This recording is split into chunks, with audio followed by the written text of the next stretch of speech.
and our HPHA annual fall meeting. Welcome, welcome, welcome. Before we get started, a few housekeeping items. We are in a meetings format, so to minimize distraction, please keep your microphones muted unless you're speaking. We are recording today's session, so if you have the ability to turn on your cameras and feel comfortable in doing so, we would love to see your faces. So please utilize your chat feature to introduce yourself. Do it right now. You can do it right now in the chat and ask questions and interact. I already got a compliment about how great I did on HPR the other day. That's exactly how the chat feature works. So go ahead and use that. You can use it to compliment me if you want to. You know, I'll be willing to take those. For those of you that don't know me, I kid a lot. This is a long program, so it will help to break up the slides.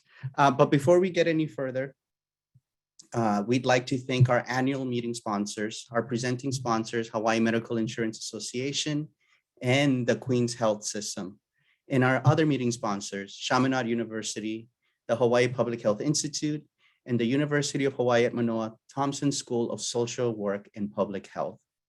And we'd like to welcome one of our presenting sponsors to say a few words. First up, we have Regan Vaughn, Wellness Director at HMAA. Regan, thank you. Hello, thank you. My name is Regan Vaughn, and I'm the Wellness Director for HMAA. We're very excited to be part of such a wonderful initiative, and we're grateful for the work that all the participants in today's event and the providers across the islands do for our local communities.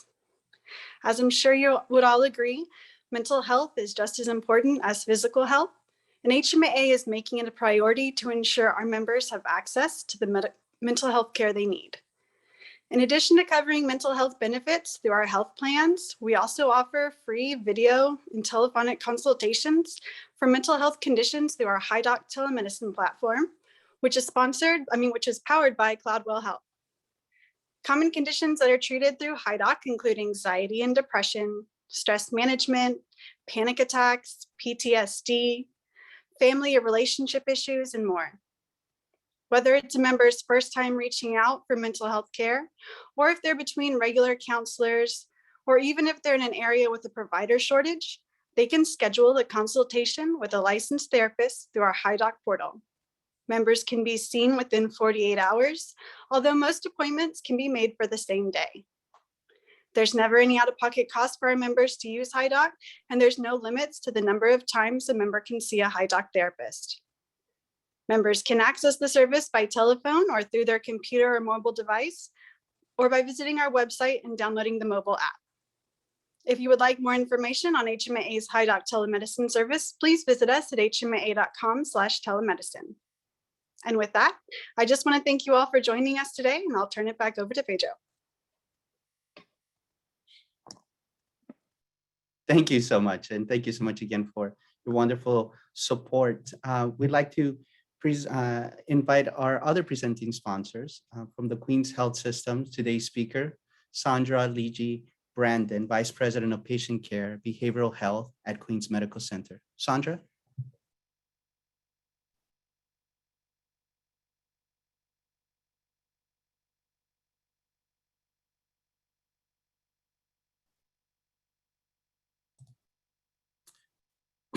I'm not sure if you are speaking. Having some technical issues. The chat. Oh, got it. Should we go ahead and move on, and then we can definitely come back to Sandra in a little bit later. Just let us know when you're available, Sandra. And we'd also, representing Chaminade University School of Nursing and Health Professions, we welcome Dr. Roberta Haley, Dean, and Dr. Pamela Smith, Associate Dean. Thank you so very much. It's great to be here today and see so many faces that I recognize and so many great organizations that are doing amazing work. I was going to share a screen, but I think I'll just talk about our program a little bit. Chaminade University is committed to engaging in the community and assisting with public health efforts. We do have, in our School of Nursing and Public Health, we have in our School of Nursing and Health Professions, we have undergraduate nursing programs at the BSN level, as well as DNP programs, Doctor of Nursing Practice programs, with 3 different tracks. One is family nurse practitioner, one is psychiatric mental health nurse practitioner, and the other is executive leader. And we also have a community and public health program at the undergraduate level with 4 different tracks. Our community health worker track is the largest, where our students are really engaging in the community to fill the needs and the gaps that are there. We also have data analytics, environment and health, and nonprofit administration. And with the community and public health program, you could do a major, a minor, or even a certificate. So we are just so happy to be part of this today, and so thankful for all the work that everyone is doing in a great team. And thank you so much for your time. Thank you so much, Pamela, and thank you for the entire Chaminade family for your sponsorship. And now I see that Sandra is back and ready to join us from the Queen's Health System. Welcome. Hi, everyone. Thank you for having me. I just wanted to introduce myself. So I'm Sandra Lee G. Brandon, but he already said that. I am a psychiatric nurse practitioner, but also the vice president of behavioral health at Queens Medical Center. So we have the largest combined inpatient acute care program that has child, adolescents, and adults. We also do a lot of things with outpatient, including substance abuse treatment and then counseling. And then we use APRNs here. We have a fellowship for new graduate APRN fellows to try to get them back, try to get them up to speed, basically with practicing in an acute care setting program. So we do a lot of things psychiatrically to support mental health, and especially in the community. And the other thing we do that a lot of people don't know is we run the MH1 program, which is a program where we collaborate with police officers to help them make decisions about whether people in the community need to be transported to an emergency room to be evaluated. And so that's another program that we do as well.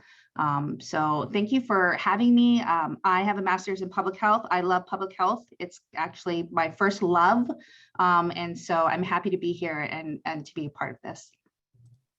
And thank you so much for joining us. And please pass our thank you to the entire Queens Health System, Ohana. And thank you to all of our sponsors for today. We're incredibly appreciative, and we wouldn't be able to have made this program without you. All right, let's move on. Let's take a quick look at our agenda for today. We have just completed our welcome remarks. And up next, I'll give you a quick report about HPHA's activity for the year.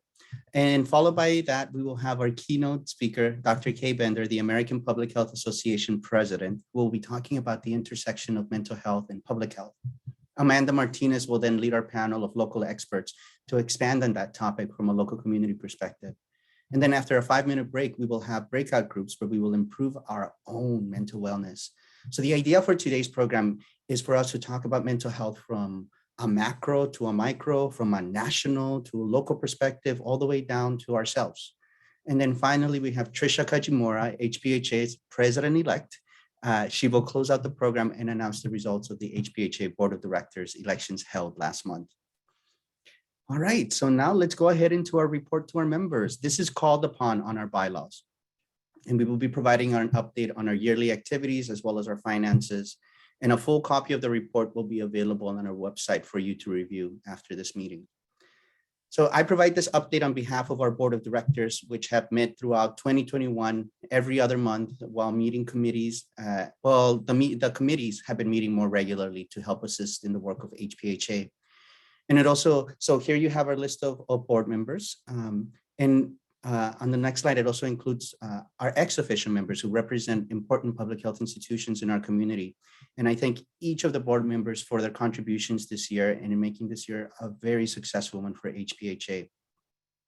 Each committee has met regularly, which was a focus actually for this year for me, because at the start of the pandemic in 2020, our committees didn't have a chance to meet. So all of 2020, we really didn't have committees meet, whereas this year they were particularly active. And remember, part of your role as an HPHA member is to be part of these committees, and we welcome you as part of one. At the end of this meeting, we will send out a short survey where you can choose which HPHA committee to join, or you can let Holly know if you'd like to be part of one of the committees. Moving on to our legislative committee, headed by Leocadia Conlon and Claire Townsend. This year focused on equity, diversity, and inclusion bills at the legislature, which was an important theme for 2021 for many of us. Last year, with the rise of Black Lives Matter and the empowerment of disenfranchised communities, it was important that we supported bills that help continue our call for equity that HPHA declared in 2020.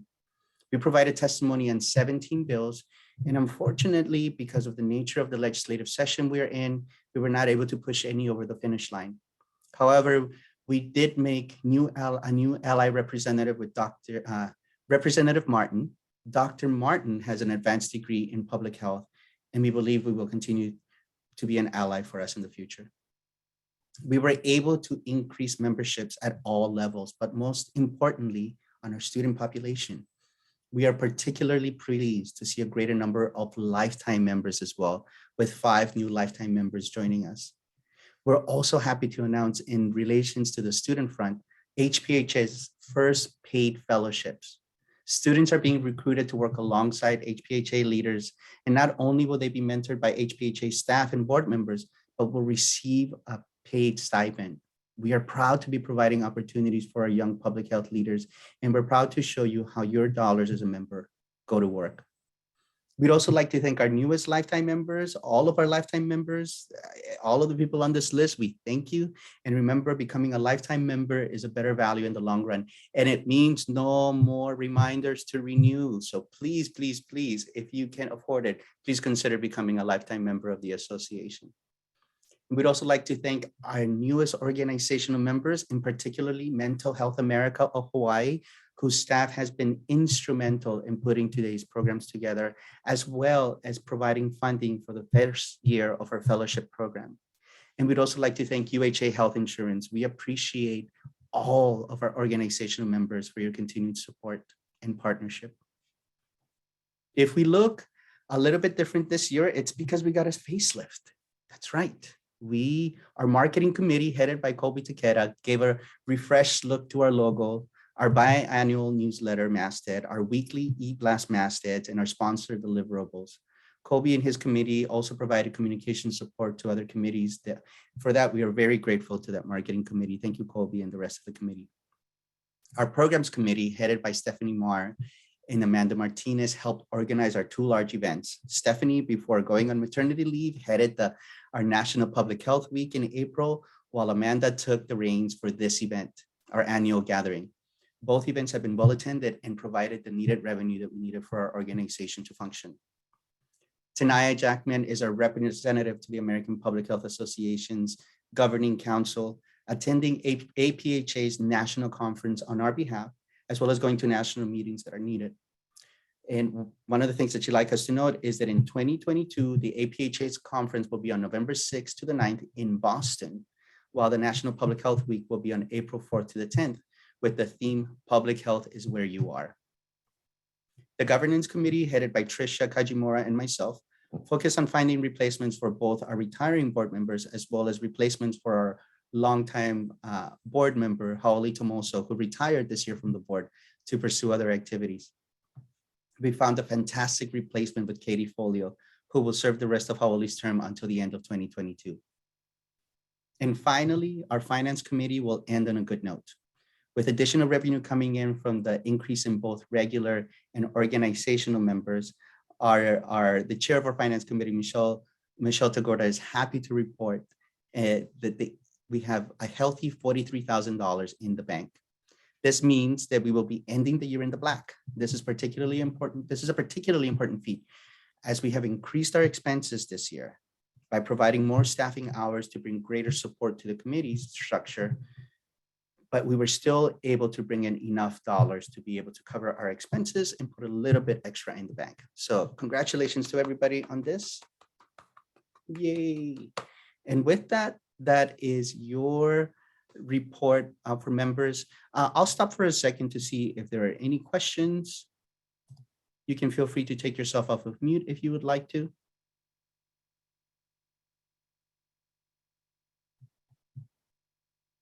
No questions. All right, perfect. Yay, I did a great job. No questions. And there's no questions. I'm always happy with that. All right, well, let's go ahead and move on to our keynote speaker.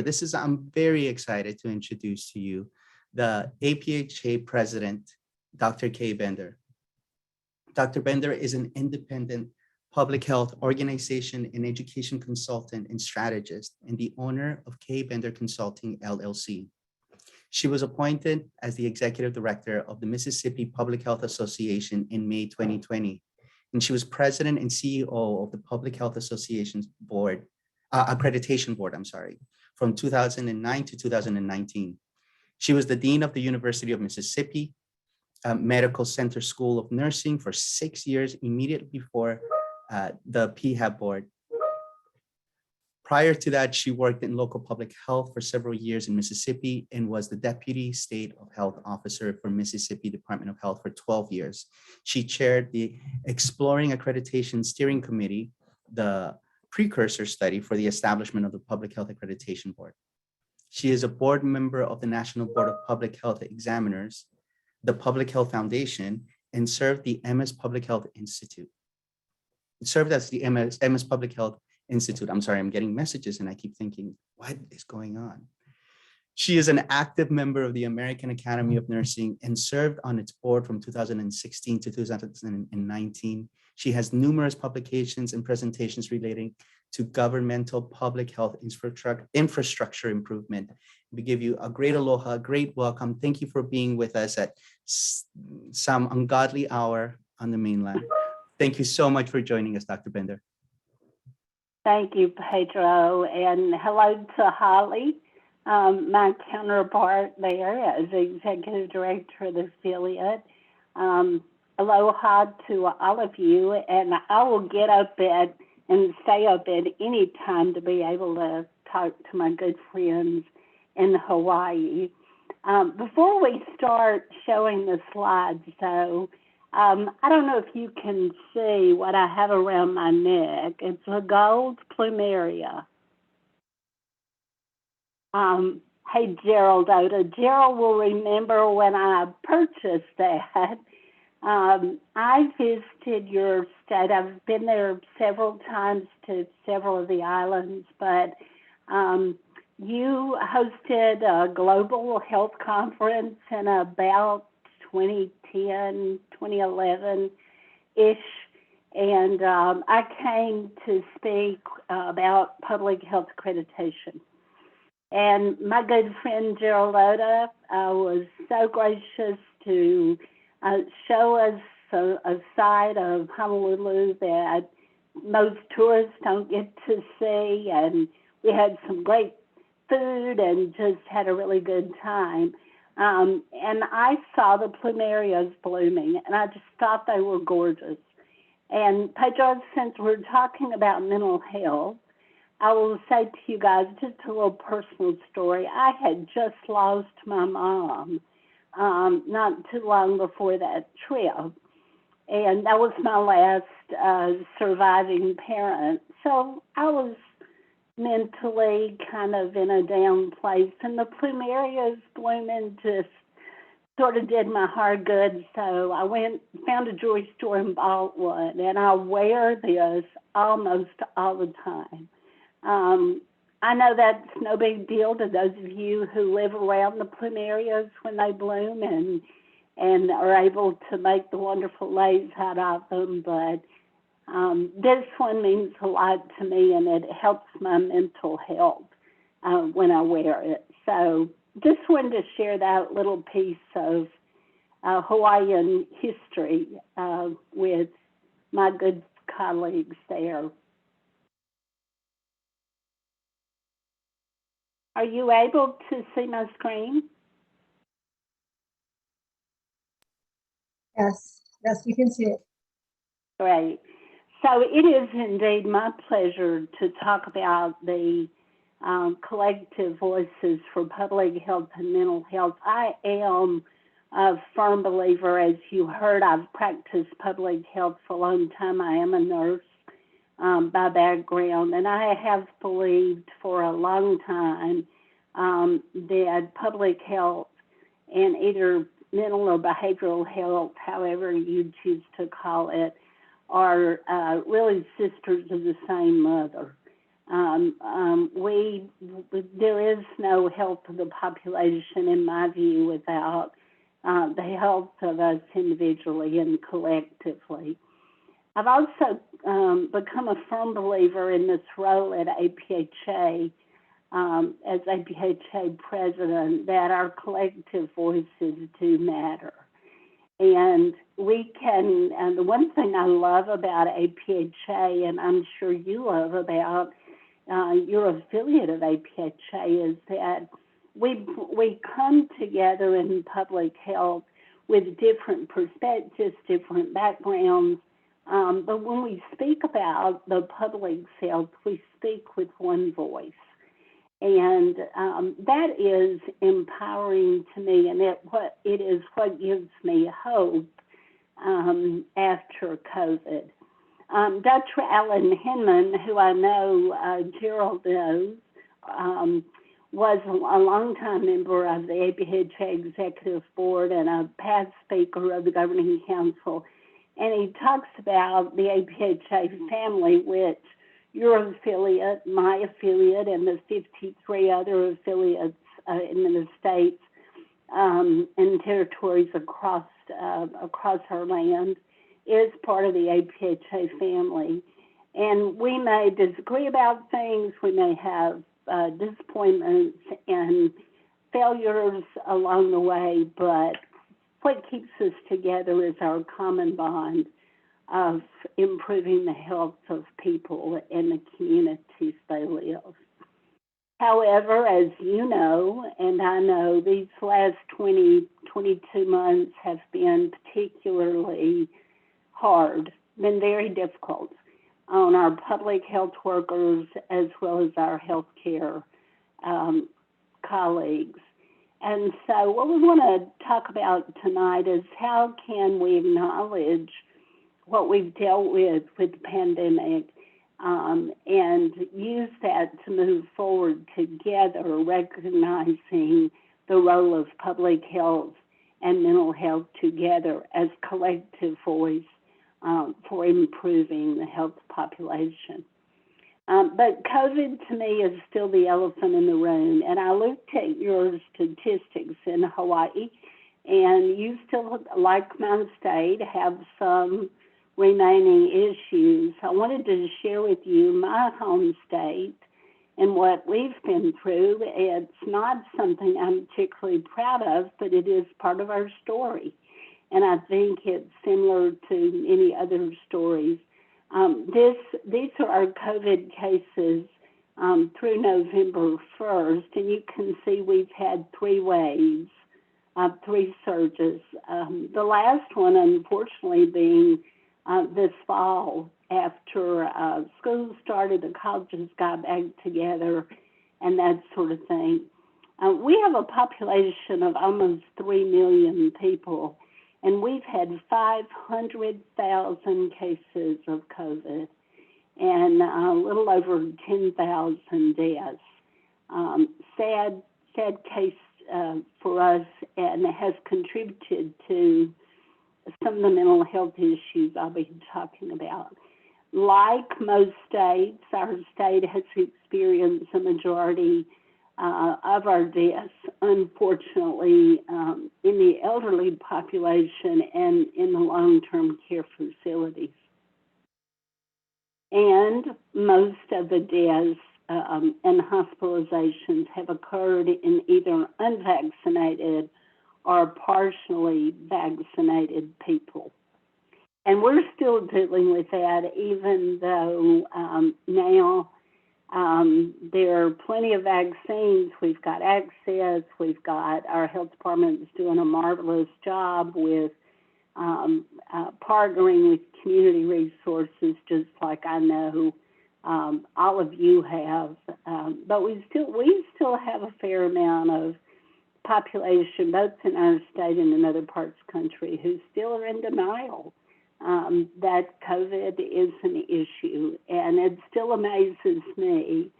But the reason I bring it up today is our public health workers are not only tired physically, but they're tired emotionally of dealing with the misinformation and what that misinformation has created in terms of their inability to really be able to effectively do what they do best, and that is care for people who are sick, and in the case of public health, prevent illness. We are also a rural state, like many states, and our Public Health Association has dealt pretty significantly with what is cartoon here about ivermectin, but not quite so funny when we've dealt with the fact that a lot of our farmers have self-treated with the medication that they have on their farms for horses. And that's also been a great frustration on the part of our health workers. And then you may have seen this slide, but it actually is one of my favorite slides when it's results research that the Ad Fontes Media Company did back in 2020, just talking about the media bias and which media tends to run left or right, or in terms of trust or reliability in terms of facts. You may be pleased to note, given where you live, I live close to the Gulf Coast, and so we were very pleased to note that one of the most trusted and neutral and unbiased and balanced media sources is the Weather Channel. And for us during the hurricane season, that's important. But our public health and our healthcare workers have dealt a lot with the stresses of something that we've not seen before all across this country, and that is the constant bombardment by the media, just about life in general, whether it's politics or whether it's healthcare. And yet, fundamentally, we know that public health services are only as strong as the workforce who delivers them. And so I, like you, have worried about our workforce all across this country. As a matter of fact, that has always been the workforce and the public health system, government and the nonprofits, and how we come together to provide services to our communities have long been an interest of mine and continue to be a concern. I don't know if Hawaii does the public health interest and needs assessment that the DeMont Foundation and ASTO and NHO now put together. The last one that they did was in 2017, so it was pre-pandemic. They're getting ready now to do another one, which should tell us a lot about the effect on the workforce. But what we do know is the job satisfaction that was so high and the organizational satisfaction that was so high there in 2017 at 80 and 70% has been affected by COVID, and in ways that we probably will be measuring for years to come. At the same time, if you look on the your right-hand side of the screen, over the last decade, our state and local public health workforces have shrunk due to change in funding. So to lay the groundwork for just talking about why mental health and public health are so important is that we've got a workforce, whether it's on the healthcare side or the public health side or the behavioral mental health side, who's hurting. And I know that I don't need to tell you this, but we've got shortages, so we've got people who are working longer hours. We've actually got people who've had families who've died from COVID, besides the regular health issues that they often deal with related to chronic diseases and cancer. we've seen a number of the healthcare workers leave the profession. And if you look in the middle, nearly 60% reported impact to their mental health stemming from work during the pandemic. I know that I was fortunate. I was not traveling anymore. I was back home working here during the height of the pandemic, and I was fortunate to be able to do that. But just being confronted with the deaths of family members and other nurses who I know, and alongside the same time of being able to work, and thank goodness for Zoom, but social isolation. I mean, I'd much rather be with you in person than over Zoom, and I know you'd much rather be with each other. So you may have seen this study. It was in the MMWR in March and April of 2021. This was about 26,000 state, local, tribal, and territorial public health workers about the effects of the COVID pandemic. And half of them reported symptoms of at least one mental health condition in the 2 weeks prior to the survey. And if you notice, the symptoms were more prevalent among those who were unable to take time off or worked greater than 40 hours a week. We had our fall session here for our State Public Health Association yesterday, as you're having it today, and we had a speaker that actually spoke about getting COVID out of your head. Because even for some people who have, quote, returned to their positions that they were doing before COVID, maybe they'd been deployed to other positions, they're still having, it's almost like post-traumatic stress disorder. They're still struggling, they're not sleeping, and they're reporting family difficulties. So it's real, and it's something that we have to think about. But what I want to really spend the next few minutes just talking about is there are some positive things ahead and some real indicators that make me hopeful about public health and mental health working even more closely in the future. I want to talk a little bit about HPHA, a little bit about the Wellbeing Trust, the refreshed and essential public health service, a program called Pathways to Population Health that you may be aware of, and then a new report that I can't talk about the details, but I can tell you it's coming from the Bipartisan Policy Council. That looks like a lot, but I'll go through this pretty quickly. So you all probably know this, but I just want you to know, if you don't, or to remind you that HPHA does feel strongly about mental health being a key component of public health, and recognize the barriers to mental health care, making it very difficult for everyone to achieve their best mental and physical health.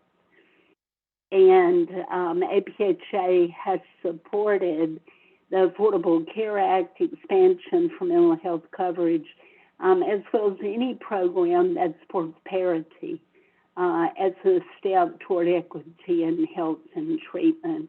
And what HPHA means when we talk about true parity in mental health coverage, you can see there.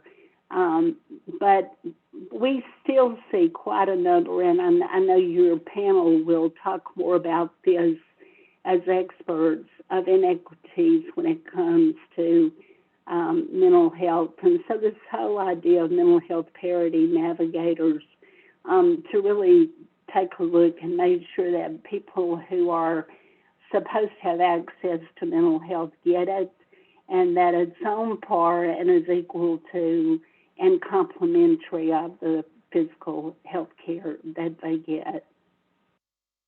I don't know if you're familiar with the Beaumont Foundation and the Wellbeing Trust website there, but I like it and I use it a lot because it talks about the steps that local leaders can take now, post-COVID, to reduce the stigma of mental health, to bolster the mental health workforce, to help to reduce anxiety about economic changes they may have experienced from COVID, and to augment the social safety net. The Wellbeing Trust has quite a number of resources that we use here a lot. You may know this, but the 10 Essential Public Health Services, which for us, of course, in public health defines who we are and what we do. And this is not just for health departments, it's for public health academia, for nonprofits, for all of us who practice public health. This particular 10 Essential Services framework, the first one was developed about 25 years ago. And so in 2020, right at the beginning of the pandemic, I'd say we because I was privileged to be part of the group who refreshed this. And I don't know if you've seen this, but I just want to point it out that we have replaced research, which was in the middle of the diagram, with equity. And that equity talks about fair and just opportunity to achieve optimal health and well-being, which includes mental health. Research didn't go away. However, it was combined over here with innovation, evaluation, and quality improvement. And we added building and maintaining a strong organizational infrastructure for public health. What I want you to know, though, is I was present for all of these discussions, and when you read the language behind each of the 10 essential services, you will see behavioral and mental health all through it. That was not the case 25 years ago. It was alluded to, but there's a stronger element of that. And Holly, if there comes a time and you don't have the full slide deck that takes each of these and really explains them, and you'd like to have those for your members, I'm happy to send those to you. Thank you. The Institute for Healthcare Improvement, which of course are our healthcare partners, have something I really like that talks about pathways to population health. And you see here as they talk about population management and community well-being, we've got physical, mental health, social and spiritual well-being, community health and well-being, and then communities of solutions. And equity, kind of tying the whole ribbon together. I am very supportive and excited about the more recent conversations about mental and behavioral health, not only intersecting with public health, but also including the social and spiritual well-being. I live in the Southeast, and for a lot of our populations, the faith communities and the culture that they come from is just as important to keep intact as anything else that they do. The IHI on the healthcare side also put this together. It's not a very good slide, but I like it because it talks about the foundational concepts or pathways to population health.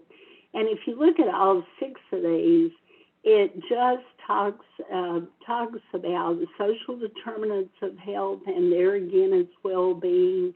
That place as a determinant of health and well-being matters, and the demographic shifts, the financial models.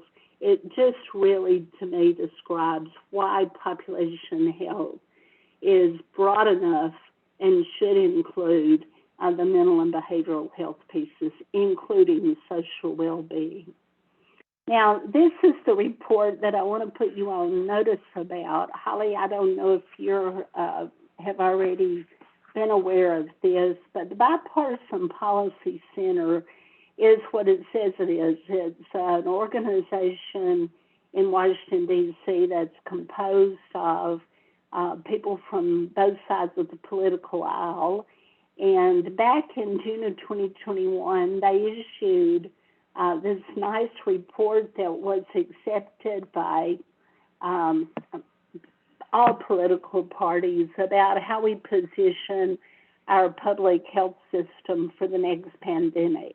And that was important. But the one I really want to tell you about that is most relevant for the discussion you're having about public health and mental health is one that is embargoed right now, but I was pleased to serve as HPHA president-elect on the bipartisan committee, looking at the public health system of the future and modernizing it. What can we learn from the pandemic that makes public health better and stronger for the future?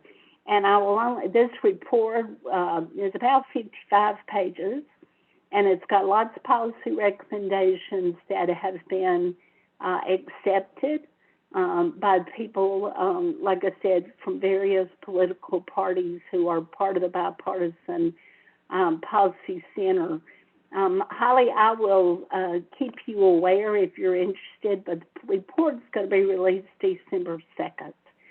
So right after Thanksgiving, they'll release the report. And I think what you will like about it is it speaks about public health and the public health workforce in the broadest sense, which includes mental and behavioral health.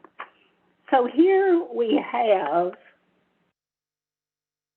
as I wrap up, what I guess I just want to say is what you already know, and that is that as we move ourselves forward post-COVID, Dr. Tom Frieden, the former director of CDC, said it best. I interviewed him about a month ago, and he said what we need in a post-COVID era is a public health renaissance.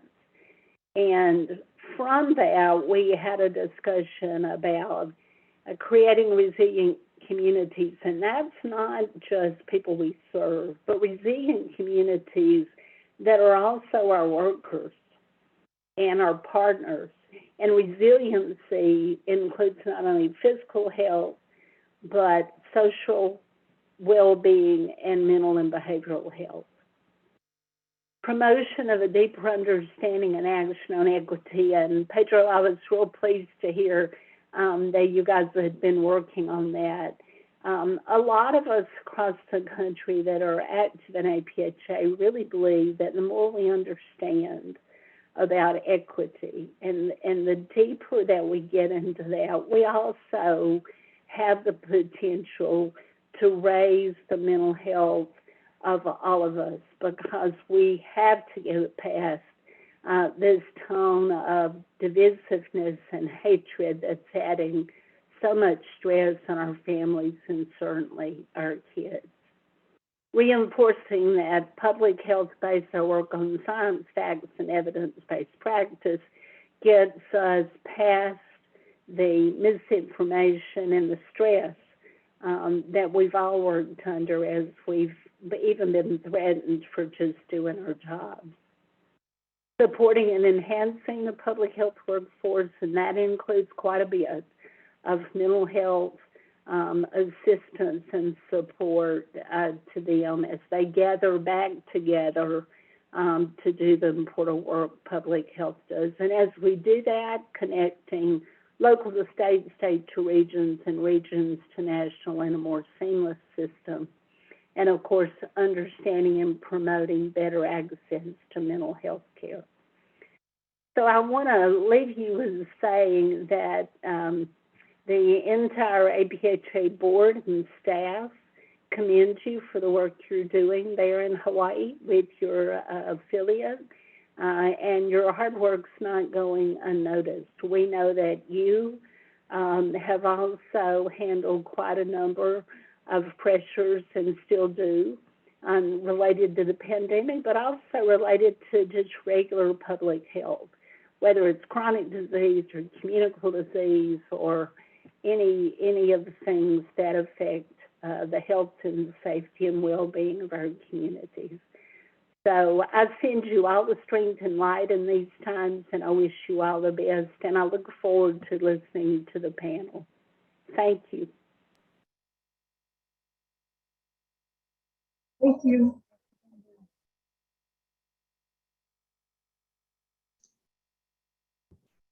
Wonderful. Thank you so much, Dr. Bender. I'm really happy this is being recorded so I can go back and re-listen to all of that, because I think you brought up a lot of really essential points in, the intersections between physical health and mental health, and how we can direct our public health efforts into treating the whole person, right? The entire community. So thank you, Dr. Bender, for joining us, for dealing with the time difference, and I love the plumeria necklace that you brought with you today as well. I'm really excited to start to introduce the panel to all of you. So give me just one moment. Let me find the people I need to be able to spotlight so it makes it easier for you to be able to see. So we have Sandra Ligi Brandon as one of our panelist speakers. Sandra is the Vice President of Patient Care and Behavioral Health at Queen's Medical Center. She is also an advanced practice nurse who provides care in underserved areas of the Big Island. She is a graduate of the University of Hawaii at Manoa, Loma Linda University, and Johns Hopkins University. She has her master's degrees in both public health and nursing. Sandra serves as a board member for the University of Hawaii's School of Nursing Alumni Association, Halau Kumana, the Institute of Human Services, and Ho'ola Napua. In her spare time, she enjoys spending time with her family and friends and traveling. Great. So everyone, please join me in welcoming Sandra to our panel here. Next, we have Thaddeus Pham, and let me find him in the many little video windows that I have here. Thanks, hi, Thaddeus. Thaddeus is currently Viral Hepatitis Prevention Coordinator for the Hawaii State Department of Health in the Harm Reduction Services branch. He is also co-founder and co-director of the Hep-Free Hawaii Coalition, which oversees Hep-Free 2030, Hawaii's hepatitis elimination initiative. In 2018, he was recognized by the National Minority Quality Forum as a 40 under 40 leader in minority health. He is currently Bloomberg Fellow at Johns Hopkins School of Public Health. He approaches public health from a social justice perspective and seeks to enhance community partnerships and systems level policy changes to be able to address health disparities regardless of disease state. So once again, help me virtually welcome Thaddeus to our panel here. Thank you for joining us. And thirdly, we have Dr. Hannah Preston-Pita. Dr. Preston-Pita is a licensed clinical psychologist and a certified substance abuse counselor. She also has a doctorate in education and is a 1990 graduate of Kamehameha School's Kapalama campus. Dr. Preston-Pita has an extensive work history in the substance abuse and mental health fields. She is currently Chief Executive Officer of the Big Island Substance Abuse Council and has served as their leader for over a decade. She has worked on several research projects and most recently has authored several children's books. Dr. Preston-Pita's passion is working with rural underserved populations, developing programs to fill the needs of Native Hawaiians, and spending time with her family. So help me welcome Dr. Preston-Pita to the panel here today as well. Thank you so much, everyone, for joining and being willing to participate on the panel. I'm really excited for the discussion we will be having. We have a list of prepared questions and a constrained amount of time, so we will get to as many as possible. There will be some questions directed to each of you, but please feel free to hop in and contribute to the discussion as well. Even if that question is directed to one of the panelists, we would love to hear your comments too. I would like to start us off by giving you all a chance to respond to Dr. Bender's wonderful keynote. So as Dr. Bender was going through her presentation, did you see any kind of similar patterns that were mentioned here in Hawaii, like the impact that we've been seeing on the public health workforce, mental health, behavioral health, workforce shortages, the importance of also addressing mental health, identifying barriers, what's needed for public health and mental health in a post-COVID era? Or were there any differences, right, that you see locally here in Hawaii, or are there any opportunities for that public health or those public health efforts to happen? So Dr. Preston Pita, why don't you start us off, and then we can, if you don't mind, and then we can allow Sandra and Thaddeus to hop in. Sure. Thanks for having me here, Dr. Bender. I kept on thinking she was mentioning all of these indicators, and I'm like, yep, that's us. That's us. But there is, COVID has really impacted, I would say, a nation, a world, our island. And when you're talking about the impacts that it's had on our state, it's really been critical for us to even start looking at more of the rural underserved areas, such as the Big Island, and how that's impacted. We were already short, the resources are not there, but we're finding that just being creative with making sure that we can get through this pandemic.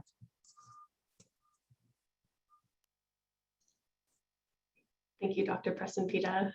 Sandra, would you like to respond as well?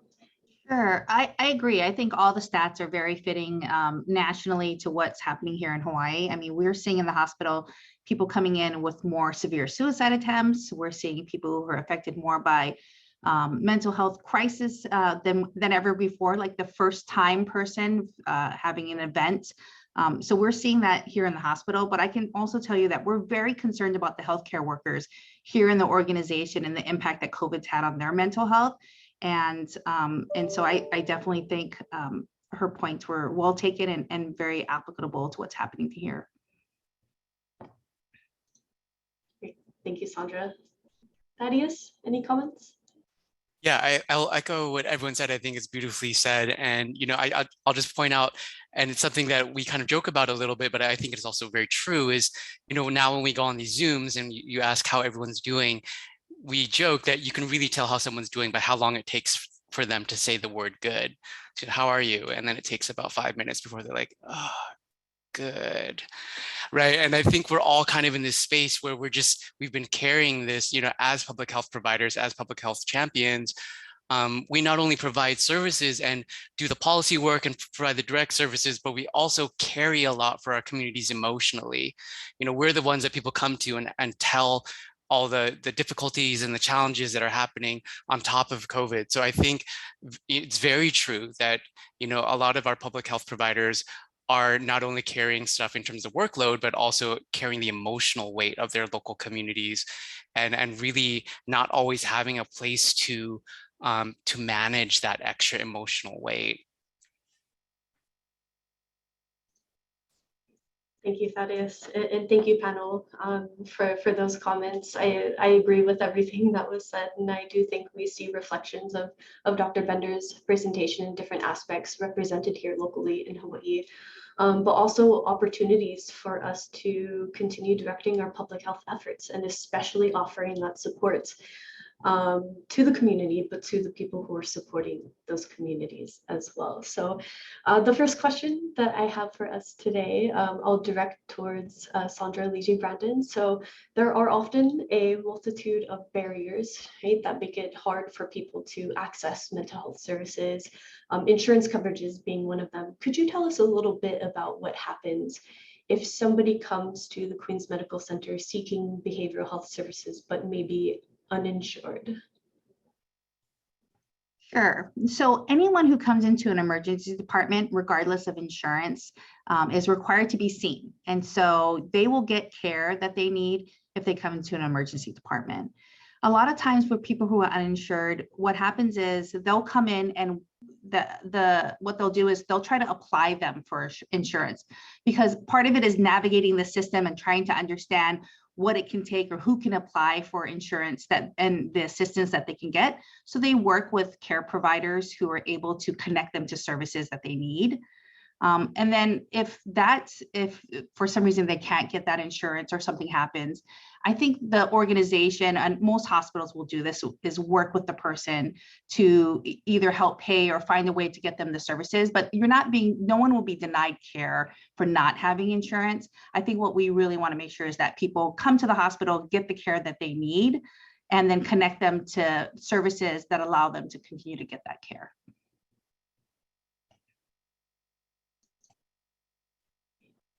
Thank you, Sandra. I think it's great to hear that there are, different resources and actual processes that are happening to help support folks who need those mental health services, right? Regardless of their insurance coverage. And oftentimes it is having that conversation of identifying what are the barriers that are making it hard to access mental health services. So whether it's finances, insurance coverages, whether it's geographic locations, right, coming from a rural area, whether it's the stigma that's unfortunately still associated with mental health that makes it hard to have these conversations, right, or even know what is out there. So I think it's really great that for Queens that they have policies in place to help support the people who come to them, but that there are also a lot of really great community resources out there too to help support in that process. Hawaii is joining the kind of national shift towards implementing 988 as the dedicated number to access crisis intervention services for mental health emergencies. How do you see this implementation improving the access to, let's say, suicide prevention services or crisis services? I mean, to be frank, I don't know that just changing a number will make people use the number more often. I think a lot more work has to be done with education and really destigmatizing kind of mental health services altogether. And so I think the people I think there'll be some increase, but whether we can handle that increase or not is really more of the question.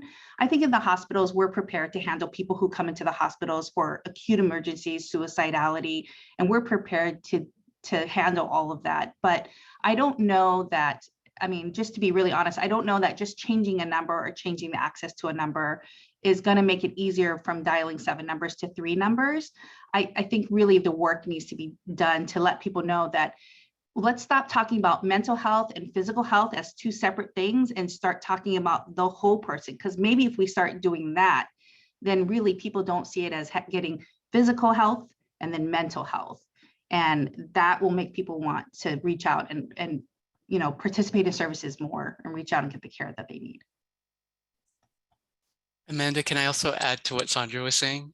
I think it's wonderfully said, and I think you really speak to the point of capacity, and I'm sure this is an issue in all the states, but really, having this number is great, but having culturally competent, people who can provide quality care for all of our folks, not just the folks who are insured, not just the folks who are housed, not just the folks who are heterosexual. I mean, there's just so many different aspects. So I think really increasing that capacity, and it goes back to what Dr. Bender was saying, how do we support our providers and our folks doing public health so that we have this quality capacity in Hawaii, I think is a really challenging question.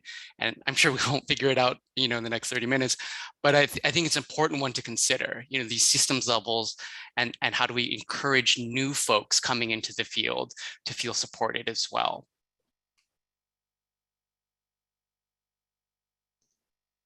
Thank you, Sandra, and thank you, Thaddeus. I think that's a really great direction to take. That question is that it's not just changing a number, right? We have to make sure that we have that infrastructure in place in Hawaii to be able to handle the capacity, right? That again, and thank you, Thaddeus, for bringing up the importance of culture, right? And acknowledging that. And we hear that word cultural competence, but it's really, cultural sensitivity, right? Could we ever be truly competent in another culture, right? That we are not a part of, who, that's another kind of bigger question that we don't know if we can answer, but all these different pieces that we want to keep in mind as we are continuing to build up the structures for accessing mental health services here in Hawaii. That's super important.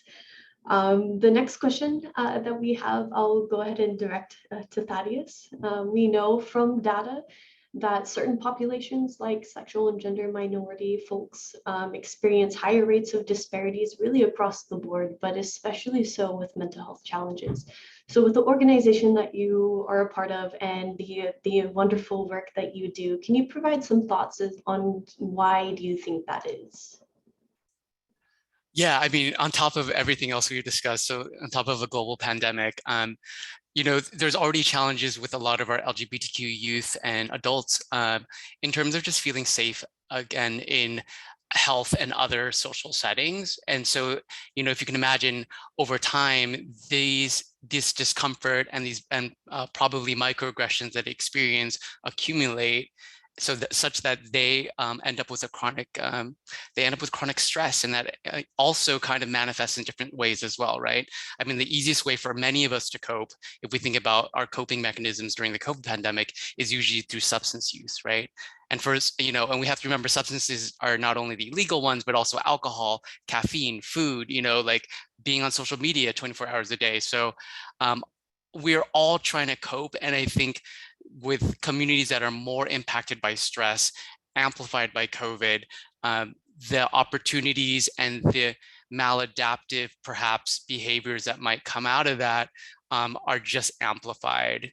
So I think, you know, and anecdotally, I'll just share also that when we speak to our local youth who identify as sexual and gender minorities, if you can imagine, they might not be out to their families. So if you're only at home, you have much less safe space now. Even virtual spaces might not be safe because you're still physically possibly in the room with someone who doesn't know your identity, right? So I think we have to consider all these different kind of sometimes logistical pieces that have come out of the COVID pandemic as well.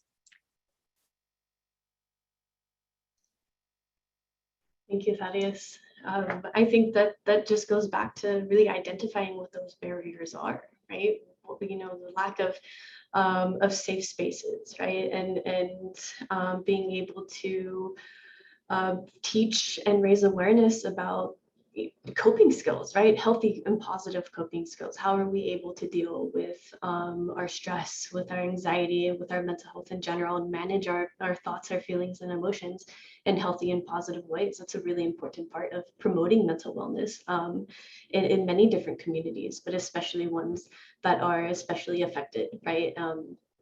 By different health disparities. And it's going back to those barriers. And I saw a really great comment from Dr. Bender in the chat to highlight too, is that even admitting the need that, you know, we may need help, right? I need a little extra help and support in itself could be a barrier too, right? Just having those conversations about mental health. So since we, you know, are kind of along the lines of identifying what those barriers are, since data collection is so integral in identifying health disparities, do you think that having representation in the data collection process in research is needed to promote mental wellness, or to be able to create those structures to provide services here in Hawaii? Was that for me? Yes, sorry, to Oh, okay, Thaddeus, or if sorry. anyone else, yeah, if anyone else I would mean, like to hop in. I'm unmuted already. So yes. So to answer that question, I think data disaggregation, as we've seen, especially in Hawaii, when they were able to pull out Native Hawaiian Pacific Islander data, really showed the disparate impact, and also allowed us to put action and funds towards our communities who are most impacted by COVID in Hawaii. I'll also note, you know, like when we think about data, we also want to remember that data is not just quantitative, but qualitative. So I think storytelling, and again, speaking back to the cultural importance of what we do in public health, I remember we shared sexual and gender minority data to our local communities, and someone was like, this is great, Thaddeus, but this is a very colonial way of collecting data. Check a box and this is who you are, rather than really understanding the context and the stories behind the data. So I think that qualitative storytelling component is something that's very, very important, and something we need to uplift in our public health work. And I'm speaking also in terms of all of our work across the board. So my answer is yes. One of my mentors used to tell me, don't get mad, get data, Thaddeus. But I think in our current context, we can get mad and still get data. So that's all I have to say about that right now. Thank you, Thaddeus. I definitely agree with your mentor on that. Sandra or Dr. Preston-Pita, do you have any comments to the importance of having that representation in data collection, how it could help inform our efforts? I'll respond. I think for me, I'm gonna have to agree with Thaddeus. Storytelling is a great medium for collecting that data, and that talk story session, right, is where we get the most meaning in what we're trying to achieve. So I would say that data drives, everything that we do, reflecting on how we do what we can do better, but collecting data definitely.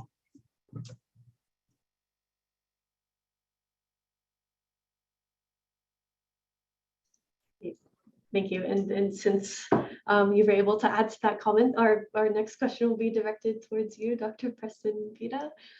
As the Native Hawaiian community is also one that experiences higher disparities, as we can see in the data and research that has come out, how do you think stigma plays a role in the views or perspectives on how people look at mental health, how they view making healthcare decisions and accessing mental health care services?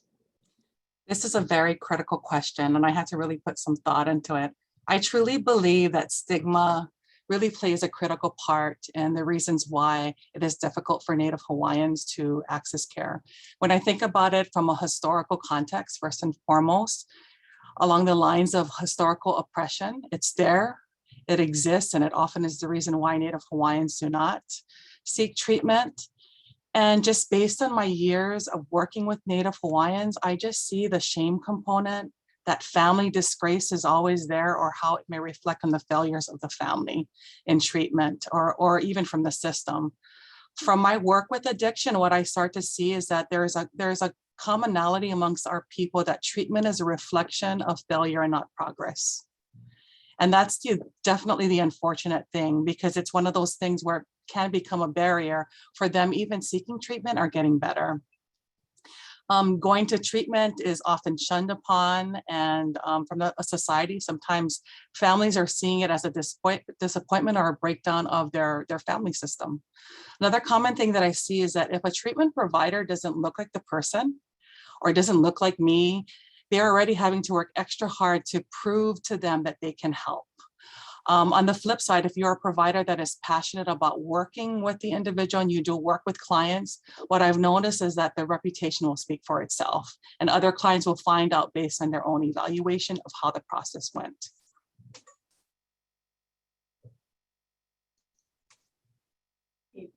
Thank you, Dr. Preston-Pita. Thank you, everyone, for all of your insights. I think these are all kind of starting point questions, right? I wish we had the entire 3 to 5 p.m. to just unpack all of these questions and continue asking more. But I do want to be respectful of everyone's time, but also be able to pull any questions for participants in the chat. Steph, or my absolutely wonderful co-chair for our programs committee, have there been any questions that popped up from participants for our lovely panel? Yes, we just have a couple of questions, and I feel like anyone on the panel can help answer them. So the first question that we have is, aside from employee assistance programs, what other interventions are being implemented in organizations to support the workforce?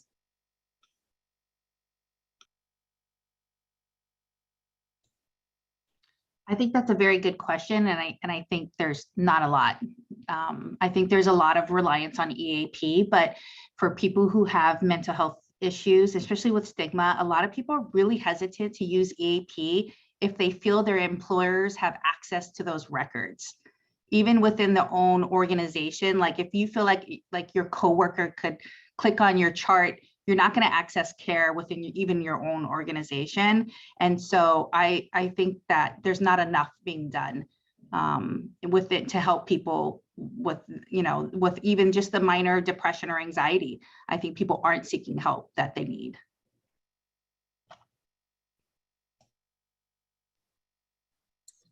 I would say the unfortunate thing too is that we are all helpers, and sometimes it's very difficult for us to seek the help. So I think as leaders of organizations is making sure that you're able to mirror that and, keep a safe place. And I always check in with my team to make sure that they're doing okay. And on the flip side, I check in on myself. Am I doing okay? How are things going? But I think if we're able to model it within our departments or our organizations, then it sort of gives them permission to sort of seek help. And knowing that, I believe EAP works, but you're right. I'm going to have to agree that it's something where they're wanting it to be very confidential, but sometimes your employer has access to those records. Yeah, I agree. There's not many resources other than EAP that I know of, like formally. I'll just kind of respond to what Dr. Bender's comment earlier was, that asking for help part, as Dr. Preston Pita was mentioning, it's very hard to ask for help. So I'll just admit that I recently had to ask for help because it has been very challenging during these times. And it was very validating to hear that I would get support from people. So I think informally, it's not an intervention, but creating space and allowing your coworkers and your colleagues to know that maybe you are feeling challenged or that you could support them if they're feeling challenged makes a world of difference. I think isolation is it's so rampant right now that it's really helpful to hear that other people are sometimes going through what you're going through. Thank you. And due to time, we're just going to do one more question. And before I get to that question, I do want to acknowledge the comments in the chat box from Jeanette from Kokua Mau. So if you folks want to take note of any resources that she's offering up, please jot that down. So for our final question for the panel, similar to the first one that I asked, but what strategies have you seen that are effective in wellness, compassion fatigue, and vicarious trauma for our public health workforce?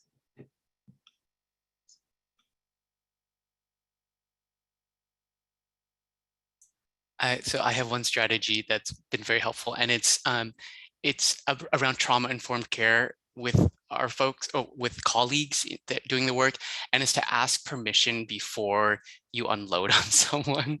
Because sometimes, you're sitting there and you're typing, and then someone comes in like, oh my gosh, and then they just dump everything on you. So boundary setting, so just ask before you unload. And I think it's really helpful because then it could be like, I'm really busy right now. I can't really support you, but I can support you better maybe at 5 p.m. So really asking for permission before you share sometimes is really helpful for both of you. So you can get the support you need and that person will feel ready to accept and provide support. I think for me and my organization, what we've done that's very sort of unique is just have fun. You know what I mean? I think we're in a phase of time right now where everyone is so serious, either sad, depressed, all of those things are going on, but we're not really thinking about, having fun. I mean, things like, I'm probably gonna make fun out of myself right now, but when something happens, that's great. I'm out there dancing on the outside of my office with the team, and just kind of getting them laughing. But I would say that's probably the best thing to do is, just see the positive in it. Yeah, the work that you do is so hard, but it's the people around you that can make it so much better. And I think that's what we often forget, is that we can be each other's kind of social network support group. And so, whether it's creating, I think here to deal with compassion fatigue, we created a small support group, a small group. It was like a book club that read inspirational books and just had that time to be able to talk to each other and just to have that socialization that we've missed because of COVID, but we are each other's greatest asset, I think. And the desire to want to help and build upon each other and support each other, I think that's one of the greatest ways to be able to deal with some of these things. Thank you so much, everyone, for your discussions, for your comments, and for inspiring even more questions, right, for us to ask and exploring how we can help support each other. Thank you, Steph, for pulling those couple of questions from the chat. I wish we had even more time to continue with this discussion. We're going to take a really quick short break before we move into our breakout sessions, but we have a couple really awesome breakout sessions to continue supporting our own mental wellness. So you can either stay here in the main room with me. I'm going to go through Live Your Life Well, where we explore 10 easy self-care tips that we can utilize every day to support our mental health. We have Anissa Wiseman, who is the program director for NAMI Walks, for NAMI Alaska, the Walks manager for NAMI Hawaii here. She will be exploring the different concepts behind emotional intelligence and the importance of utilizing different coping skills. So she will be in one breakout room. We also have Dr. Misty Sagas, who is the program director for Mental Health America of Hawaii. She will be covering suggestions on how to balance the pressures and responsibilities of our work and our home lives in order to achieve mental wellness. So she will also be in a separate breakout room. You will have your choice of breakout sessions. So once I open the rooms, all you have to do is click on that breakout room icon for yourself and choose which room you would like to join in. You can move back and forth if you want to kind of check out all of them as we go through, but really quickly, we'll take that 3-minute break, and then I will go ahead and open up the breakout rooms for anyone who wants to start joining.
So the breakout rooms are open, right?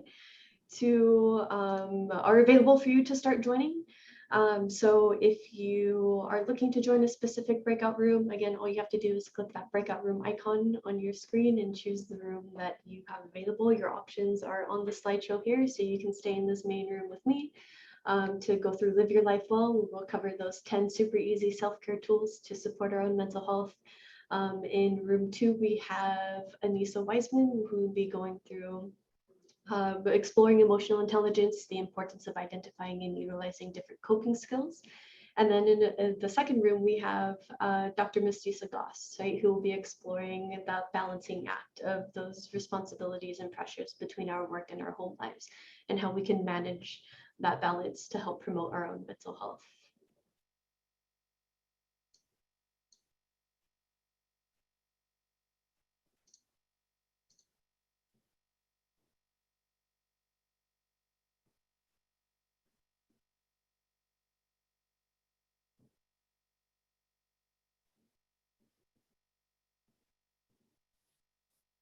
Aloha, Amanda. Kanani K here. I don't know how to join the breakout room. How do we go to the next room? I'm so glad you said that because I too, and I thought it was just me.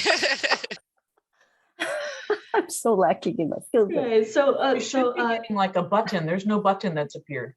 Okay, so Kanani, on your Zoom toolbar, like where you can mute yourself or turn off your cameras, Yes. Is there a button that says breakout room? No, How about when you click on the three dots? the three dots. Yeah. I don't have three dots Okay. on the bottom part. Amanda? Sorry to interfere, Amanda. Yes, Shugufa, go ahead. Yeah, only the like the professional ones who has oh. one. We cannot have it. I had this issue yesterday in my class, so Okay, you should no problem. log in through the professional account. Oh, that's okay. Well, I'm not a professional. I'm just a community health worker, but I find the conversations just fascinating, and I wanted to just listen. But that's okay. I'll stay here in the main room with you, huh, Amanda? Thank I was you. gonna say, I don't see any breakout room or ability to go to the breakout room, though I was gonna stay in the main room anyway, but just FYI. Yeah, I'm sorry, but I can't see mine either. Usually in previous breakout rooms, I'm invited to the room. I don't see any invitation for mine. I am This is Well, this is I'm Lila, and I'm breakout homeless as well. So it's, We're I'm unsheltered. pretty sure the functionality is not working is the issue, because Thank you. All right, give us- they should open the breakout rooms and then we Give us should 1 second. Give us join the 1 second. breakout rooms, and Okay. there's nothing appearing. I yeah, apologize. Give us 1 second. that's okay. Thank you. Yeah, here we go. Let me. Amanda, it Yes. seems like only the people who have co-host ability are able to breakout rooms. Because I see some Yeah. people have already joined. the Oh, breakout room. oh, there it is. Now How it's about it? there. It's there. Okay. Thank you. Thank you so much for your patience. Mahalo. No problem. Thank you so much. Okay, so that option should be there now to be able to click that breakout room and choose your choice of session. Thank you, Thank you so Amanda. much for your patience. Thank you, Pedro. Thank you. No, okay. maybe not. Amanda, I what should I feel I do? still. Which break? You want me to stay here or? Totally up to you, Shugufa. So after Yeah. this, are there any question to look after, or there's no question? That'll depend on each breakout room. They'll be able to, if they leave time at the end for any questions to be able to address. I'm hoping to leave a couple minutes at least, but I can keep my eye on the chat for that. So feel free to No, choose I- any I- session. Yeah. Okay, and let me see Okay, which session. Still not.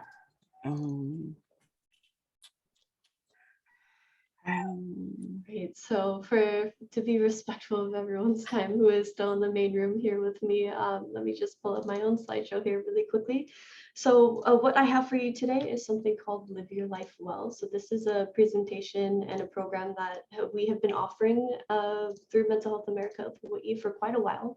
And it's really exploring 10 different easy tools for us to be able to take care of our mental health, right? To promote that mental wellness. And it's something that we can do every single day, right? To help support ourselves. So let me go ahead and a little bit. Sorry, is there a question? Can you just put me in group 2 until? You should have the option if you have the breakout room. I don't have. Oh yeah, I have. Okay. Yeah, then you can choose. Yeah, there you go. And then feel free to move back and forth for different rooms.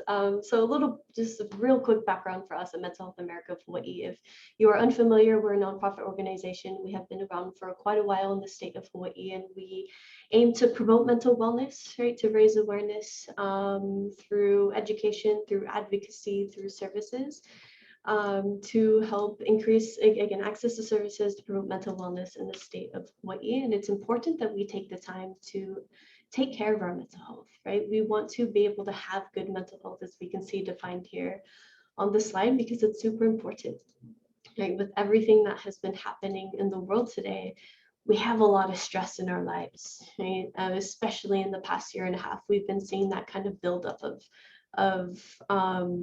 stress, right, and of anxiety, and that can really eat away at our well-being, you know, much like our stomach acid eats away at our stomach lining, right?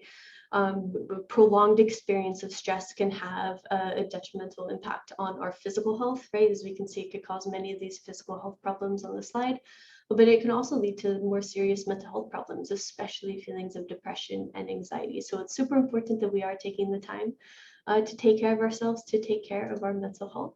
And so Live Your Life Well is a program that was designed for all of us to be able to do that, right? No matter where we are on the mental health spectrum, and it's definitely a spectrum, right? We as human beings experience a whole wide range of different kind of feelings, emotions, moods, and those fluctuate all the time. And so I'm hoping for today that you can pick at least one of these tools to be able to adopt into your routines, adopt into your everyday. We're not going to be talking about huge changes to your lifestyles. All of this, I'm pretty sure it's information that you already know, already familiar with. So I'm hoping that you can take these tools as a reminder that there actually are really easy ways for you to take care of your mental health, even if that's just 5 minutes out of your day, a couple times a day. As long as you can make that effort to work these self-care tools into your schedule, that's you investing in yourselves, right? That's you investing in your mental health and boosting your sense of resiliency. So all the recommendations that we'll be going through today are not just based on fads, right? Or advice that we may have heard from our grandma or grandparents, even though they probably got a lot of them right. All of these recommendations are based off of hundreds of research studies with thousands of participants backed by government agencies, different universities. So they're proven to be effective, right? The key really, again, is making the time for it, making the effort to work these into our schedule. So jumping right into it, the first tool that we have is connecting with others. So research suggests that there are a lot of really great benefits when we feel connected. We're very social creatures. We crave that feeling of connection, of being supported and being able to support the people that we care about. And there are a lot of different ways to stay connected. It's important that we make that effort, either to expand our social circles, to strengthen those existing relationships that we have, and to connect with people who have similar interests and similar hobbies as we do.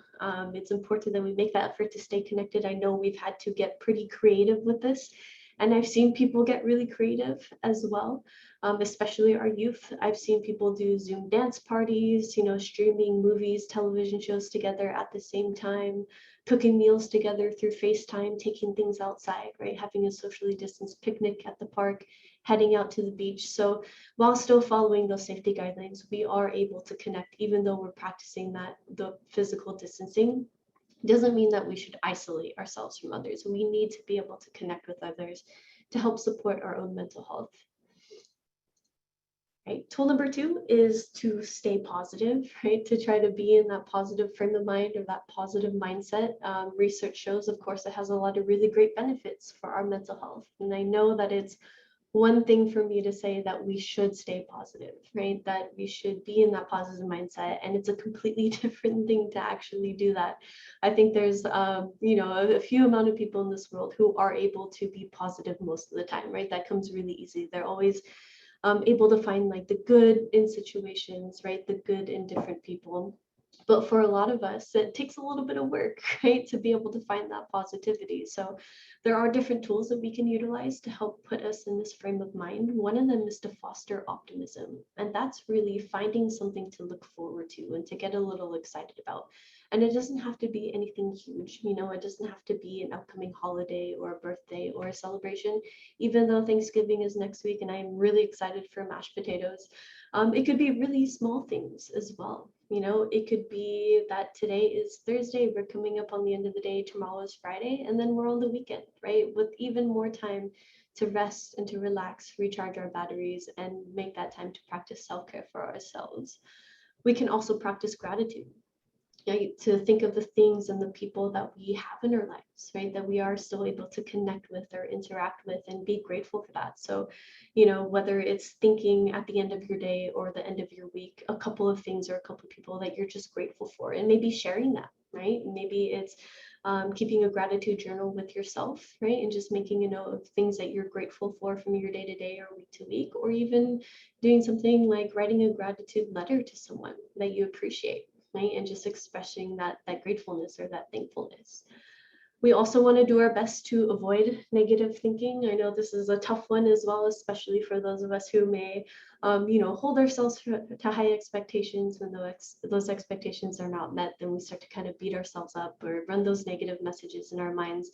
The more that we talk down to ourselves, the more of an impact it's going to have on our self-esteem and the more negative impact that is going to have on our mental health. So just like we talk about extending kindness and respect and empathy outwards towards other people, sometimes we have to turn that inwards towards ourselves too, we're all doing the best that we can, right? As long as you are making your best effort, putting your best foot forward, then that is good enough. Tool number 3 is to get physically active, right? Physical activity has a lot of really great benefits for our physical health, but it actually has a lot of really great benefits for our mental health too. Getting a regular amount of physical activity, you want to aim for about 30 to 60 minutes of physical activity in your days, right? But that could be spread throughout your week as well. There's a lot of different types of exercises that you can utilize, at-home exercises, you know, whether it's the ones that really get your heart pumping or your breath going, or the more leisurely activities, like maybe just going for a walk, right? Or a really easy hike. We want to make sure we make the time to get that regular amount of physical activity in our lives, because it's a really natural way for our bodies to reduce feelings of depression and anxiety when we can get that regular amount of physical activity in. We have tools to help keep us accountable. So, you know, a lot of our smart devices, if you have smart watches, you can help track the amount of steps that you take every day. It'll even suggest different kind of exercises that you can do, just body exercises. So no need like gym membership or any kind of equipment. There are physical activities that you can utilize or turn to just for yourselves, right? To get that amount of activity in. Tool number 4 might be one of my favorite ways to practice self-care, and it's one that people don't necessarily think of right away when we think of practicing self-care, because we're thinking, you know, what am I doing for myself, right? But it turns out that helping others and giving back is also a really great way to practice that self-care. Our brains are wired for it, right? So there's actually more of those feel-good hormones and chemicals that are released in our brains when we do nice things for other people than when other people do nice things for us. So inherently, we are just made up in that way. Now, with that being said, if you are that helper type of person, sometimes what comes along with that is that you make sure that everyone else is in line before you, right? And by the time you get there, there's a little bit or even none at all that's left over. So let's take a look at some tips that'll help us do this tool or utilize this tool in a healthy way, okay? Because helping other people shouldn't hurt us at all. So this could look like a lot of different things. Don't feel like it has to be huge grand gestures or making huge time commitments. Of course, it could be volunteering at a food bank every week, helping to pass out food to those in need in our communities. But it could also be something as small as sending a text message to a friend or a loved one saying, hey, you know, I was thinking about you today. I'm really grateful to have your friendship in my life. And I just wanted to let you know that. Right? I hope you have a good day, right? Or if we have any kind of frontline workers or essential workers in our life, and reaching out and saying, hey, you know, I'm going to the store later this week. Is there anything I could pick up for you and maybe drop off to you or leave on your porch, right? Thank you for all that you're doing. So that kind of giving back and reaching out and helping others can look like a lot of different things. So we can vary our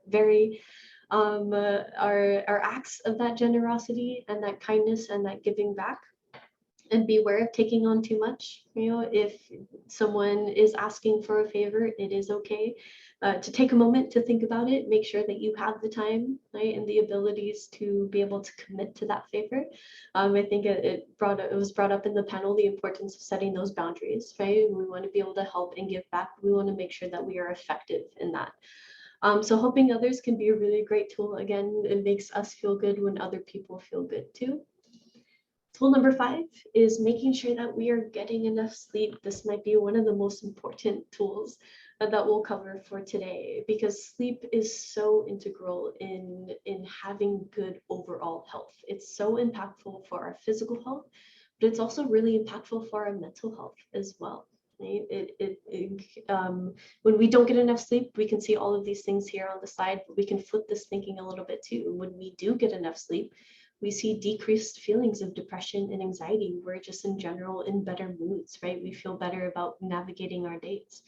It has physical benefits like decreasing our likelihood of developing heart disease, right? We're experiencing strokes, and hopefully it also leads to less accidents because you're more awake, you're more alert, aware of your surroundings, unless you're a super clumsy person like I am. Hopefully getting enough sleep and and feeling well rested will help with experiencing any of those accidents. So a way to check in with ourselves, to take a look at our sleep habits, if we are getting enough or not getting enough. we can start by asking ourselves questions like these. Am I often tired? Am I using more caffeine to try to get through my day? Do I have a hard time concentrating or staying awake during regular meetings? So not just showing up on time to those Zoom meetings, but actually paying attention and participating and absorbing new information. Do I wake up feeling refreshed, right, and ready to take on my day? Or do I start to get drowsy while doing those kind of regular activities like driving or watching TV? If you find yourself answering yes to a couple of these questions, it might be a good opportunity to take a look at your sleep habits and check in with your sleep hygiene. I'll be completely honest with you. I answer yes to a couple of these questions. I know that getting enough sleep every night is an opportunity in my life that I can improve upon, right, and get better at. And it's not always the easiest thing to do, right? And we can't just force ourselves to go to sleep. So if you have a hard time falling asleep or staying asleep, there's a lot of really great tips to help us. We want to set a regular bedtime, again, working it into our schedules, into our routines, going to bed around the same time every night, waking up around the same time every morning, even if we may be learning or working remotely. Monitoring our caffeine intake, right? Taking that second guess on that multiple cup of coffee in the later afternoon to just give you that last push through your day can affect your ability to fall asleep later on that evening. So being able to monitor your caffeine intake, if you are a coffee drinker like I am, find those activities that help you relax and help you de-stress, right? Help you transition into that sleep, whether it's taking a hot shower to help release or ease some of that muscle tension that's built up from your day, whether it's practicing different breathing exercises, listening to calming music, doing some light exercises or stretches to continue relaxing your body, right? So exercises in this case aren't super intensive exercises that'll probably make you feel more awake and alert, right? And have the opposite effect of what you want, but the exercises we're talking about here are really those kind of light stretches, right? And maybe more upper body exercises to help continue relax your body. And make your bed a sleep haven. Our beds are a place where we should be sleeping, not finishing those reports or answering emails, watching TV or eating, even though I'm pretty sure we're all guilty of doing every single one of those things at some point while we are in bed. But the more that we can make our bed a place where we are only sleeping, then the easier it is to send the message to our brains when we get in bed that this is me going to bed, right? This is me starting to unwind and shut down, and hopefully that'll also help you transition into sleep. And also know there are also other resources that are out there too to help with trouble sleeping or even with insomnia, like medication or therapy, different apps that are out there too that help you track your sleep, right? And offer even more suggestions to get a good amount of sleep every night.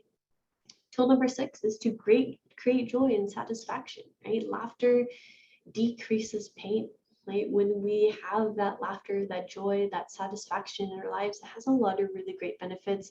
But again, most importantly for our mental health, it helps to reduce our stress levels, right? It helps to decrease feelings of anxiety and stress and even feelings of depression too.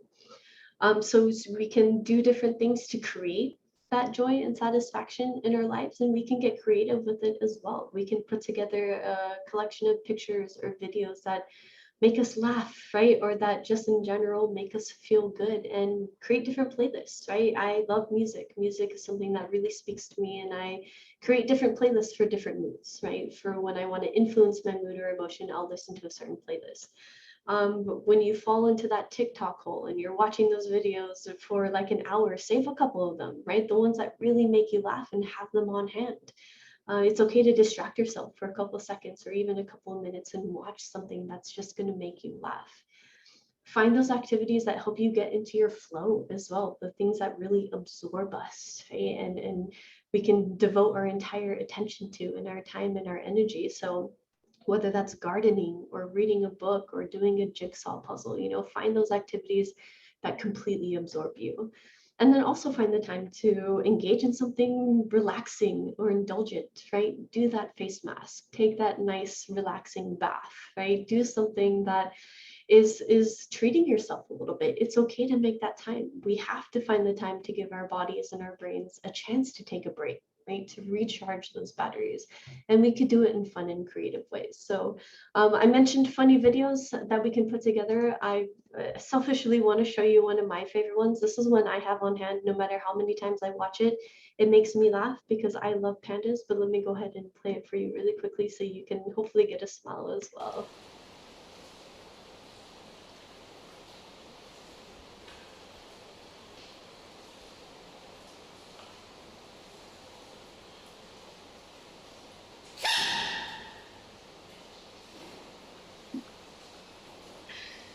Okay, so again, no matter how many times I watch that video, and it's a video that's been around for quite a while, it makes me smile at the very least, right? It makes me chuckle a little bit. So find the videos like that for you, that make you laugh, that make you smile, keep them on hand, even share them with others. That's combining tool number 1 with tool number 6, right? We're creating joy and satisfaction, not only in our lives, but in other people's lives. That's probably also tool number 4 in helping others too, right? So we can combine a lot of these tools in creative ways.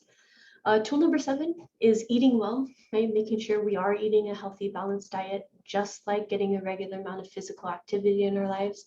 It's a really natural way to lower feelings of depression and anxiety, right? To help manage our increasing stress levels. So even the things that we're putting inside of our bodies is going to have an impact on our mental health. So do some research. There's a lot of recommendations that are out there from reputable sources. Try not to skip any meals, no matter how busy you may be.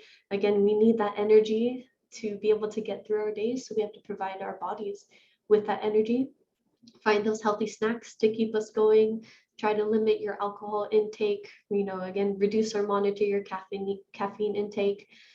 But I will say, just as a little caveat, we all have that favorite snack. We all have that favorite food that just makes us feel better after we eat it. So comfort food is okay sometimes in moderation, as long as it's not something that we're turning to all the time to try to make ourselves feel better. But every once in a while, you can have that piece of chocolate or that bag of hot Cheetos, whatever that is for you, every once in a while. But we want to make sure that we are eating healthy foods and healthy snacks. And I see someone in the chat who has also dropped something that makes them smile. So feel free to do that in the chat box. If you have funny video links or anything that creates that joy and satisfaction or addresses any of the tools that we've covered so far, feel free to drop those in the chat box, right? So we can share these suggestions with each other. Tool number 8 is taking care of your spirit. So taking care of your spirit means connecting with whatever you consider meaningful, something that you can deeply believe in. And it has a lot of really great benefits when we can turn to that. It gives us beliefs that help us help to make us feel better. It helps us to understand negativity, right? Or suffering. It helps to provide a connection with other people as well when we meet others who have similar beliefs as we do. And it really overall serves as a reminder that there is still good in this world. Despite everything that we may see in the news or on social media, that there are still good people out there who are doing good things, and we can also be a part of that. So there are a lot of different ways to kind of take care of our spirit. Of course, rejoining, becoming more involved in organized religion is a great way to be able to do that. If more traditional prayers and practices don't necessarily speak to you, that's okay. Do things like practicing meditation and different breathing exercises, right? To connect with your deeper self. Ask yourself those larger questions, like who am I? What kind of person do I want to be? How am I treating the people that I have in my life? And of course, there's something to be said about connecting with our outside environment as well, and just being out in nature. Tool number 9 is to try to deal better with hard times. Research has shown that people who are able to successfully problem solve feel less stressed, feel less anxious, and feel less depressed. There are different ways to help us manage, right, and kind of deal with those tough life situations, which do seem to be a lot, right? It seems like life has been throwing a lot at us recently, or even prolonged in the past year and a half. So we have to find those positive and healthy ways to be able to cope. Try writing about it, right? Talking about our thoughts and our feelings and our emotions is sometimes hard to do. So try writing it down. You don't necessarily have to show anyone or share that with anyone, but at the very least, you're expressing it. You're not keeping it built up inside of you. List out your problems to try to figure out and pick reasonably good solutions, right? The best path forward, there are often many paths. There's often no one right answer. to a problem, but sometimes sitting down and brainstorming different options helps you to problem solve, and then get support, talk it out, you know, that there are people out there who care, that there are a lot of really great resources to help provide that extra help and support in dealing better with hard times. So the last tool that we have is something that we can turn to if we have tried every single one of these tools, tools 1 through 9. We've gone through all of our self-care activities and practices and we still don't feel better. That's okay, because we have this last tool here, and that's getting the professional help if it's needed. Right? Getting help is effective. It does work. It looks differently for everyone. You know, that journey is different for everyone. So we want to know that there are a lot of different ways to reach out. Right? Here are some really great starting points. If you do need to connect to a mental health professional, start by calling your insurance provider to see who is in your network, what kind of services are covered. You can go to the Hawaii Psychological Association and browse through different professionals who specialize in different areas or work with certain age groups. Call your general practitioner, right, and ask for recommendations or referrals or for information on certain medications. You can contact us at Mental Health America of Hawaii. We're always happy to answer any questions or point people in the right direction. If you are looking for additional kind of help or services, we are usually someone's available Monday through Friday during those quote unquote normal business hours, about 9 to 4:30. You can check out our website. We have a bunch of resources posted on there. We have a Finding Help phone list. It's a lot of really great human services directory that you can find searching by location. We have options to take a free online screen. One of the best ways to gauge where we're at and find out more information is taking a free online screening tool. So that's also an option to find out more information, figure out what our next steps and options may be, and of knowing that there are different crisis resources that are out there as well, that we can connect with the Hawaii Cares line. We can call the National Suicide Prevention Lifeline.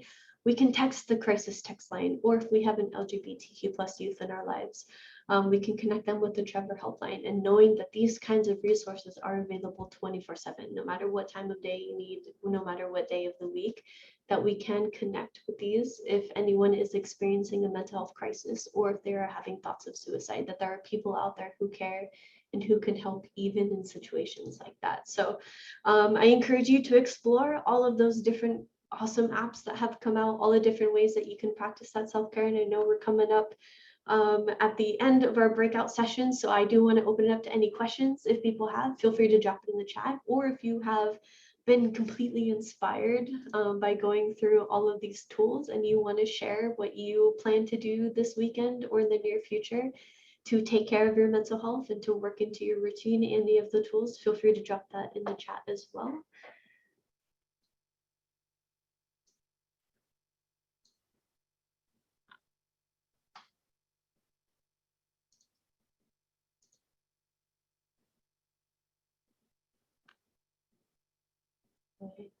I don't see any questions, and I'm talking really slowly just in case one pops up. Feel free to unmute yourself too if you have any comments or questions.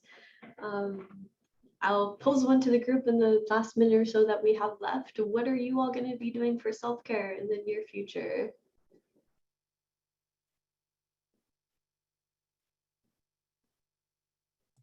Sleeping. Awesome. Thank you, Pedro. That one's definitely on my list too. I see a question in the chat. What were the apps that you mentioned? Just the couple that we have. Let's see here. I'll pull it up again really quickly. A couple apps that have come out. We have COVID Coach, helps you practice that self-care, identify different coping skills, monitor your mood. And we have CBTI that helps you track your sleep, right? And gives you suggestions to get better sleep. But again, these are just a couple examples of different kind of wellness and self-care apps that are out there. I see in the chat yoga, another rope for sleep, less coffee, walking my dog. Yes, pets are people too, and pets are a really great way to practice self-care. If you're lucky enough to have access to a pet or have a pet that you get along with, whether that's furry, scaly, feathery, it's a great way to practice that self-care and boost our mental health. Thank you, Petra. I let my dog lick my face. It works. Yes, it does. To connect with someone that just loves you so unconditionally, right? Does the wonders for our mental health. right, so everyone's going to be starting to make their way back into the room. So thank you so much for joining me for that breakout session. I hope you found a couple of self-care tools that you can adopt into your routines to better your own mental health here. Thanks, everyone. Thank you so much to all of our breakout leaders. I enjoyed it quite a bit. Could somebody help me bring back Ms. Tisa's group back to the main room for closing? Oh, no, you are here. It says, I'm here. It says on here that they're still on breakout, but I guess we have everybody back, right? Everybody's back? All right, well, let's move on. So with this, let me move my fancy microphone to in front of me. With this, I pass over the reins to our president-elect for the Hawaii Public Health Association. So feel free to contact her day and night. Her phone is completely available to answer all of your questions about HPHA. I officially go on vacation, started in about 2 minutes. And with that, I thank you, all of you who have entrusted me to be able to be your president-elect 2 years ago, your president for this past year. I've had the great pleasure of working with Hallie as being her president-elect and having the great pleasure of having Trisha Kajimura be my president-elect.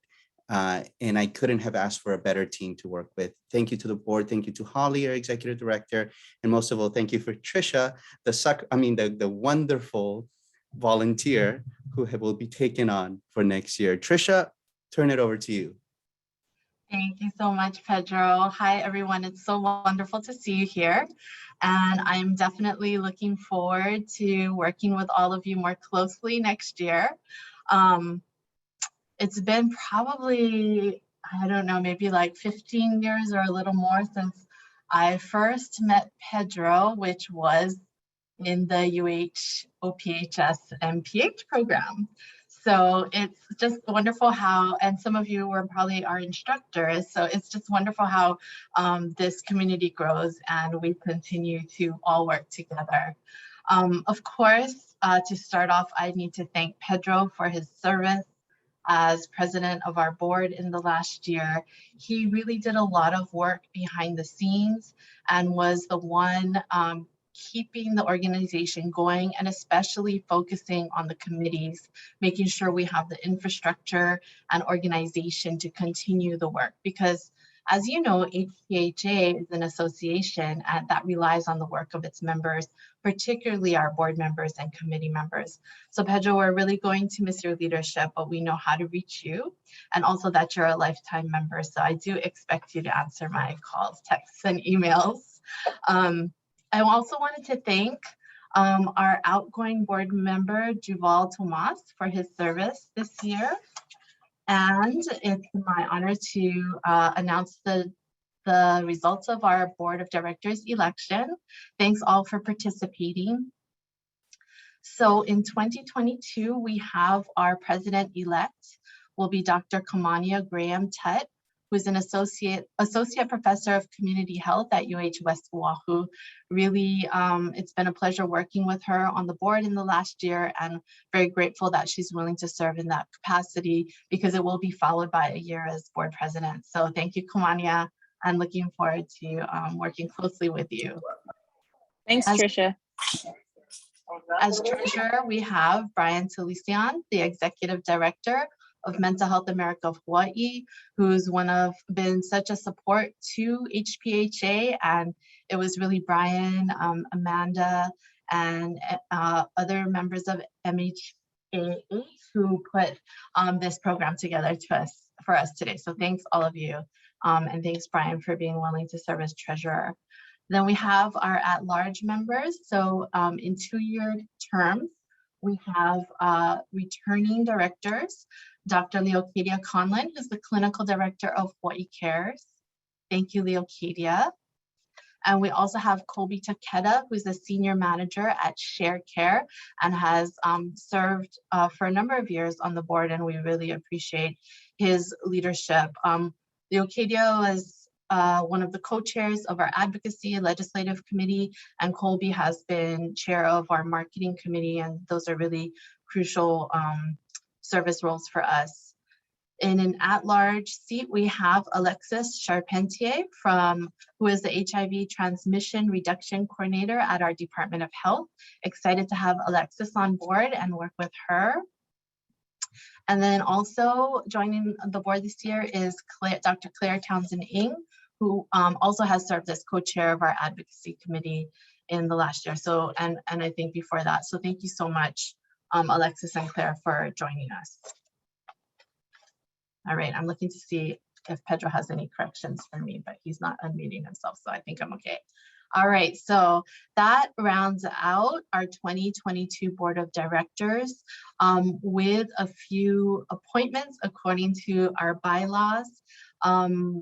We have as secretary, Michelle Tagorda, and also as our affiliate representative to the Governing Council of the American Public Health Association, Tanaya Jackman. So thank you, Michelle and Tanaya, for joining us in these, or continuing to serve on the board.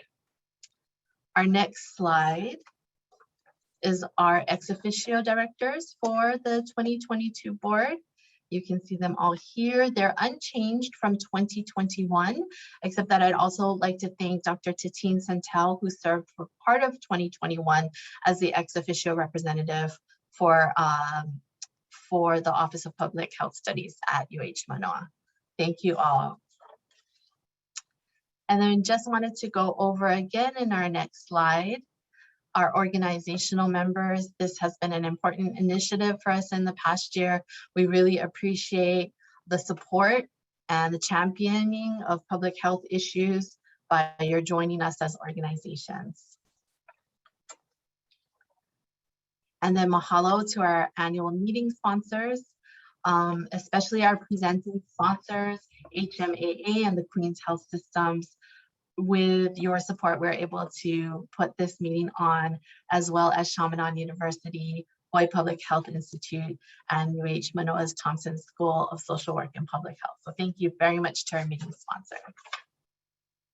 Finally, these are our social media handles. I wanted to encourage anyone and everyone to stay in touch.